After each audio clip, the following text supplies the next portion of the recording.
10 నిమిషాలు చెప్పి కూర్చో.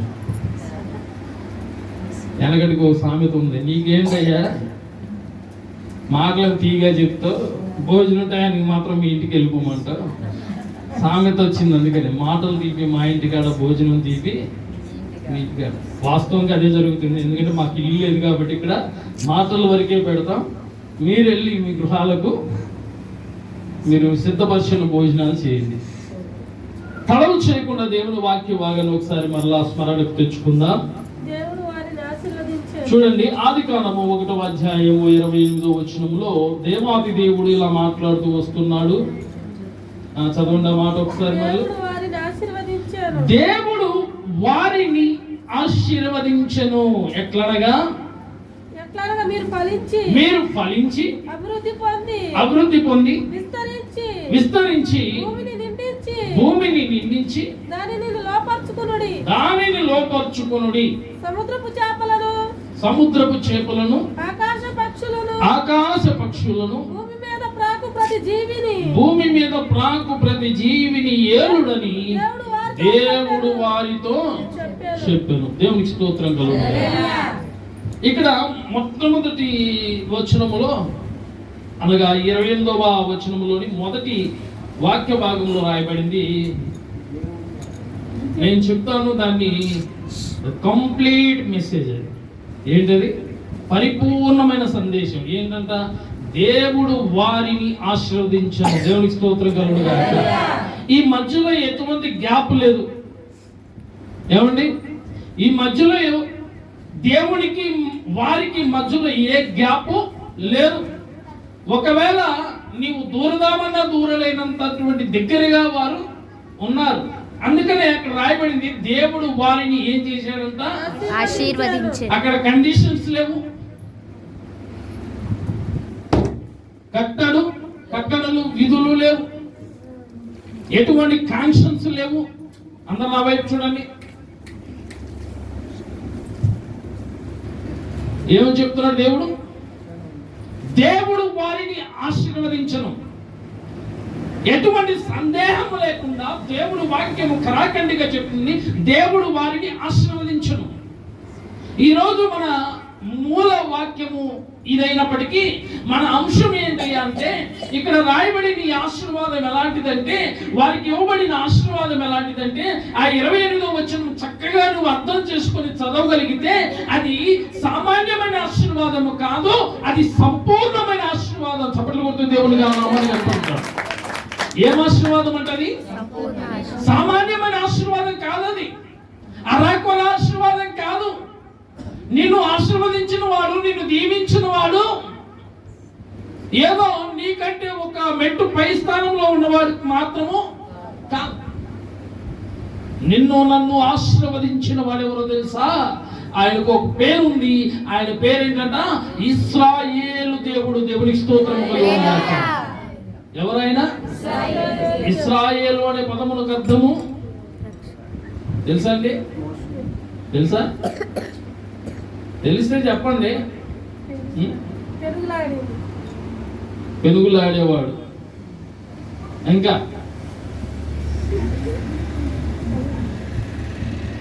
సరే, తర్వాత తెలుసుకుందాం దాని గురించి. ఇశ్రాయేలు దేవుడు, సరే మీకు అర్థం కావాలి కాబట్టి చెప్తాను. ఇశ్రాయేలు అనగా ఆశీర్వాదము కొరకు పోరాడేవాడు. దేవునికి స్తోత్రం కలుగును గాక. దేని కొరకు పోరాడేవాడు? ఫుట్ నోట్ లో రాయబడుతుంది, నీవు దేవునితో పోరాడువాడు, దేవునితో పోరాడేవాడు అని రాయబడుతుంది. దాని ఉద్దేశం ఎందుకు పోరాటం జరిగిందంటే, వారిద్దరి మధ్యలో ఒకే ఒక్క విషయం గురించి పోరాటం జరిగింది. ఏంటి ఆ విషయం అంటే ఆశీర్వాదము. దేవునికి స్తోత్రం కలుగును గాక. అందుకనే ఆయనకు పెట్టబడింది, నీవు ఆశీర్వాదము కొరకు మనుషులతో కాదు దేవునితో పోరాడావు కాబట్టి నీ పేరు ఇది మొదలుకొని ఏం పెట్టబడుతుందంట? ఇశ్రాయేలు. ఇశ్రాయేలు అనగా అర్థము దేని కొరకు? సగం చదువుతాం, పూర్తిగా చదువుకోండి, మంచిగా ఉంటుంది. నాలాగా సగం 7వ తరగతి వరకు చదివాను నేను. అంత మించి చదవలేకపోయాను, చదివించలేకపోయారు. నాలాగా సగం చదువులు చదవమాకండి. ఏమండి? ఎవరంటే ఇశ్రాయేలు అంటే ఆశీర్వాదం కొరకు పోరాడి, గట్టిగా చెప్పండి. ఆశీర్వాదం కొరకు పోరాడి, ఆశీర్వాదం కోసం పోరాడి, ఆశీర్వాదం కోసం ఏంటమ్మా మాటలు రావట్లేదు? మొన్న వచ్చావు 3ంటికి వెళ్ళావు ఇంటికి, ఇవాళ వచ్చావు 8ంటికి వెళ్తాం మాకు తెలియదు అనుకుంటున్నారా? పాస్టర్ గారు 10 నిమిషాలు టైం ఇచ్చినా 5 నిమిషాలు టైం ఇచ్చినా ఆయన గురువు గారు కాబట్టి నన్ను భరిస్తాడు, తప్పదు. మీరు భరిస్తారా? భరిస్తారా? ఎవడు భరిస్తారా? చెప్పండి. ఇప్పుడు ఇశ్రాయేలు అంటే ఎవరు? ఆశీర్వాదం కొరకు పోరాడేవారు. ఇశ్రాయేలు అంటే ఎవరు? కొంచెం గట్టిగా చెప్పండి. ఆశీర్వాదం మాత్రమే వినపడుతుందండి నాకు. మన చెవులు పని చేయట్లేదు, మీ నోళ్ళు పని చేయట్లేదు. Very good. ఎవరు చెప్పారు? ఆశీర్వాదం కోసము ఎవరితో? ఈ మాట కూడా యాడ్ చేసుకోండి. ఆశీర్వాదము కోసము దేవునితో పోరాడేవారు ఎవరు? ఇశ్రాయేలీయులు. అట్టి ఇశ్రాయేలీయులను ఈ భూమి మీదకు స్థాపించిన వాడు, పంపించిన వాడు, ఏర్పరిచిన వాడు, వారికి పేరు పెట్టి పిలిచిన వాడైన ఆ ఇశ్రాయేలు దేవుడు ఇక్కడ ఆశీర్వాదం ఇస్తున్నాడంట. ఎలాంటి ఆశీర్వాదం? దేవుడు వారిని ఆశీర్వదించను. ఇంకా అక్కడ డౌట్స్ లేవు, ఎటువంటి సందేహాలు లేవు, ఎటువంటి గ్యాప్స్ లేవు వారి మధ్యలో. లేకపోతే ఆశీర్వాదంలో ఎటువంటి లోటుపాట్లు లేవు, ఆశీర్వాదంలో ఎటువంటి ఏం లేవు. మనం వెళ్తాం, మనం సంపాదించుకుంటాం. ఎప్పటి వరకు అండి? ఇవాళ గట్టిగా సంపాదించేవాళ్ళు 2 రోజులు ఇంట్లో కూర్చొని తింటాం. మహా సంపాదించే వాళ్ళైతే 1 వారం రోజులు కూర్చొని తింటాం. తర్వాత కొండలు తడుగుకోవాలి. ఎందుకని? మన ఆశీర్వాదాలు ఇంతే, మన ఆశీర్వాదాలు ఇంతే. ఒక పరిమితిని లేదా కొన్ని దినాలను కలిగి ఉంటాయి. కానీ దేవుడి వాక్యం చెప్తుంది, దేవుడు వారిని ఆశీర్వదించాడు. ఎలా ఆశీర్వదించాడంటే ఒకసారి చూడండి. వారిని ఎలా ఆశీర్వదించాడు? ఫలింపు. వారి జీవితంలో ఏమేమి ఉన్నాయి? ఫలించారు, అభివృద్ధి చెందారు, విస్తరించారు, భూమిని నిండించారు, దాన్ని లోపర్చుకున్నారు. లాస్ట్ గా దాన్ని ఏం చేస్తున్నారంటే వీళ్ళు పరిపాలిస్తున్నారు. దేవుని స్తోత్రం కలుగుగాక. దేవుని ఆశీర్వాదం ఎప్పుడు కూడా అండర్ బేస్మెంట్ లోనో అప్పర్ భాగంలోనో అయిపోదండి. ఆయన ఏదైనా ఒక పని మొదలైందంటే టోటల్ గా దేవుడు ఏవేవి అందులో ఉంచాలో అన్ని ఉంచి ఆశీర్వదిస్తాడు. దేవుని స్తోత్రం. నమ్మిన వారు చప్పట్లు కొట్టు. దేవుని చాలా సార్లు మనం అనుకుంటూ ఉంటాం, ఇంకా నా బ్రతుకు బాగుపడదా,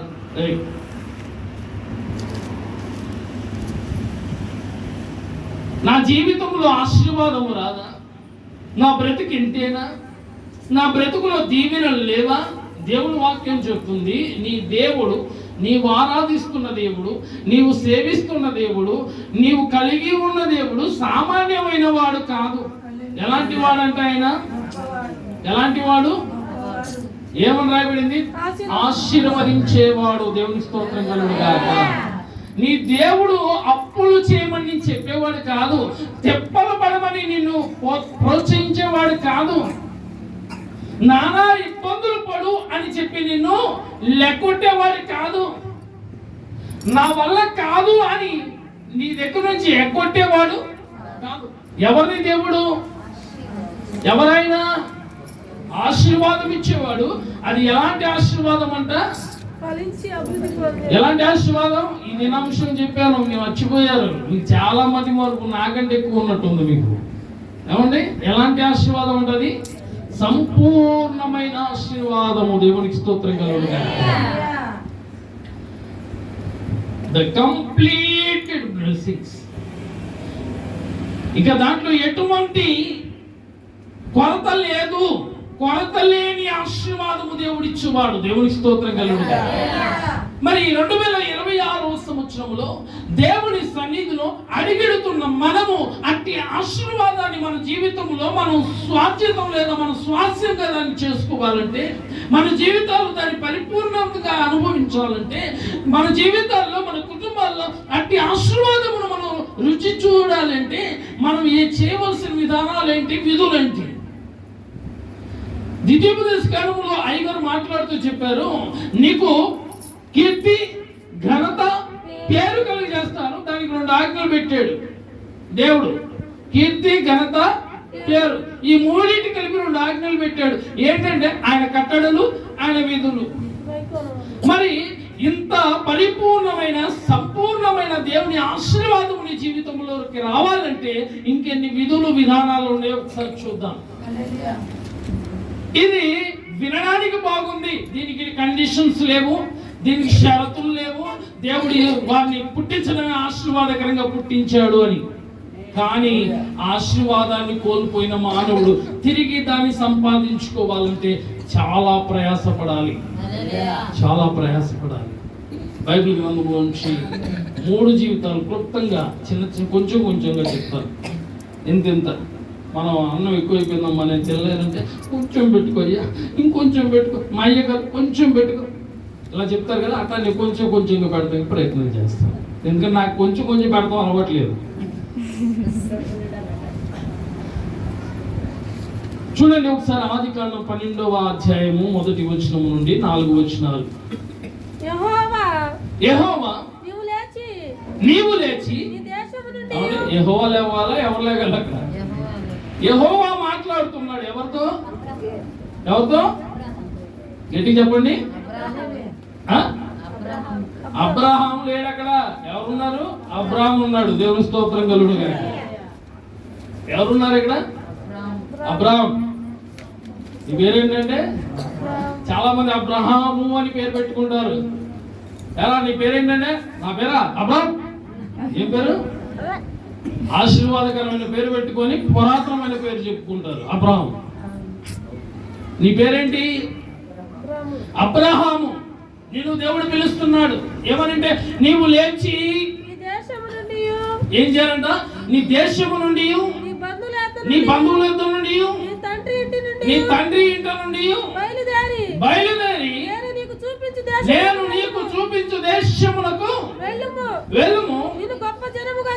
ఏం చేస్తాడంటే అక్కడికి వెళ్ళిన తర్వాత నేను చెప్పిన మాట నువ్వు వింటే నిన్ను గొప్ప జనంగా చేస్తాను, నిన్ను ఆశీర్వదిస్తాను, నీ నామాన్ని గొప్ప చేస్తాను, నువ్వు ఆశీర్వాదంగా ఉంటావు, నిన్ను ఆశీర్వదించు వారిని ఆశీర్వదించేదను. అంత మాత్రమే కాదు, నిన్ను ఎవరైతే ఆశీర్వదించి నువ్వు మంచిగా ఉండాలి, నువ్వు చల్లగా ఉండాలి, నీ కడుపు చల్లగా ఉండాలి, నీ కుటుంబం చల్లగా ఉండాలని దీవిస్తారో వారిని కూడా నేను దీవిస్తాను. నిన్ను శపించు వారిని ఏం చేస్తాడంట? నిన్ను దూషించు వారిని ఆశీర్వాదం మాత్రమే కాదు, ఎవరైనా నేను చెప్పినప్పుడు నువ్వు వెళ్తున్న మార్గములో నేను పంపిస్తున్న ఆ మార్గంలో ఎవడైనా నేను దూషిస్తే వాడిని ఏం చేస్తాడంట? ఏం చేస్తాడు? వాడి సంగతి నేను చూసుకుంటా. నువ్వు చేయాల్సింది ఏంటి? నీ పాదములకున్న ధూళి అక్కడ వదిలేసి వెళ్ళిపో. దేవునికి స్తోత్రం కలుగును గాక. ఏం చేస్తాడంటే తర్వాత ఆయనతో ఫైటింగ్ ఎవరు? దేవుడు చేస్తాడు. అబ్రహాము జీవితములో దేవుడు ప్రారంభంలో చేసిన ఆశీర్వాదకరమైన సంపూర్ణమైన ఆశీర్వాదము, వాగ్దానము అబ్రహాము జీవితంలో దేవుడు మళ్ళా జ్ఞాపకం చేసుకుంటున్నాడు. అబ్రహామా అని పిలిచాడా? నీవు లేచి, పేరు పెట్టి పిలవడానికి కూడా దేవుడు ఇష్టపడలేదు. నీవు లేచి, ఎందుకని లెగమన్నాడంటే అబ్రహాము జీవితము, వెనకడి జీవితము, తను ఉండి వచ్చిన జీవితము, తను అనుభవించిన జీవితము, తాను గడించిన జీవితమును ఒకసారి తరచి వెరచి చూస్తే అబ్రహాము ఏ జాతికి సంబంధించిన వాడంట? ఎక్కడి నుండి వచ్చాడండి అబ్రహాము? ఊరు అనే పట్టణం నుండి వచ్చాడు. ఆ ఊరి పేరేంటి? తను వచ్చిన ఊరి పేరేంటి? ఊరి పేరే ఊరు. ఊరు అనే పట్టణము నుండి అబ్రహాము బయలుదేరాడు. తనకు తానుగా బయలుదేరలేదు, తన తండ్రి ప్రోత్సాహం వల్ల బయలుదేరి ఆరాను మట్టుకు వచ్చి అక్కడ ఆగిపోయారు. ఎక్కడ ఆగిపోయారు? ఆరాంలో ఆగిపోయారు.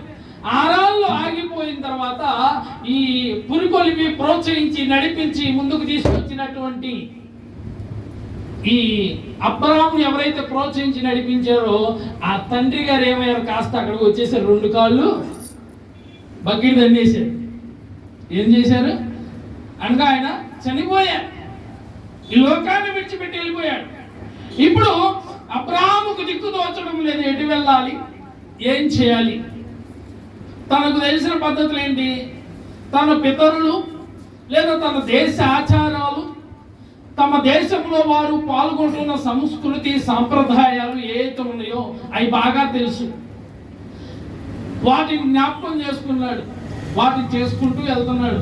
తర్వాత తన తండ్రి ఎలాంటి నడవడికి నేర్పించాడు, ఆ నడవడికలో తాను తన జీవితాన్ని కొనసాగిస్తున్నాడు. ఇదంతా ఎక్కడ జరుగుతుంది, హారానులో జరుగుతుంది. హారానులో జరుగుతుంది.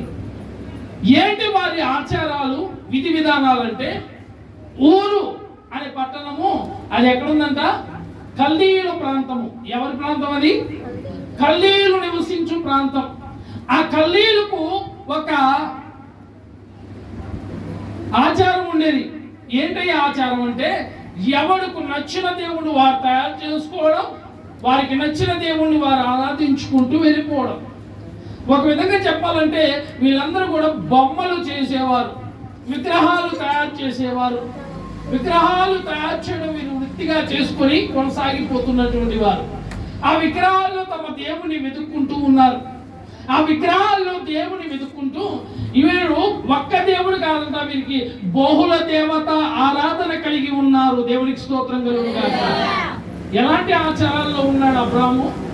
ఏమండి, అబ్రాహాము పితృపారాచారంగా వస్తున్నటువంటి ఆ విధానం ఏంటి అంటే, బహుళ దేవత ఆరాధనలో వారు మునిగి తేలి ఆడుతూ ఉన్నారు. అంటే విధానాల్లో ఉన్న అబ్రాహాము గుర్తొచ్చింది, నాకేం భయం, నాకు ఎంతమంది దేవుళ్ళు ఉన్నారు, చాలా మంది ఉన్నారు.